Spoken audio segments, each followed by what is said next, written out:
Fail করে, হাত পাকে ফেল করে না। চমৎকার একটা কথা শুনেন, চমৎকার কথা। কত বড় ধোঁকাবাজ! যেমন যারা নৌকা নিয়ে নির্বাচন করে, তারা নৌকা চালাতে পারে না।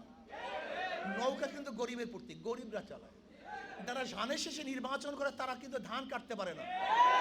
কাদের প্রতীক ধানের শীষ? গরিবের প্রতীক। নাঙ্গল নিয়ে যারা নির্বাচন করে, নাঙ্গল নিয়ে যারা বহন করতে পারে না, অথচ প্রতীক কাদের? গরিবদের প্রতীক। দেখেন সবাই গরিবদের শুভাকাঙ্ক্ষী। কত বড় ধোঁকাবাজ! এরপর আসেন যারা কাস্তে নিয়ে নির্বাচন করে, ওই যে কাঁচি যা দিয়ে ধান কাটে, কাঁচি দিয়ে কারা কাজ করে? গরিবরা কাজ করে। গরুর গাড়ি নিয়ে যারা নির্বাচন করে, গরুর গাড়ি কারা চালায়? গরিবরা চালায়। কিন্তু যারা নির্বাচন করে একজনও গরু গাড়ি চালাতে, তার মানে ওদের কথায়, ওদের কাজে, ওদের মার্কার মধ্যে সব জায়গায় গরমিল।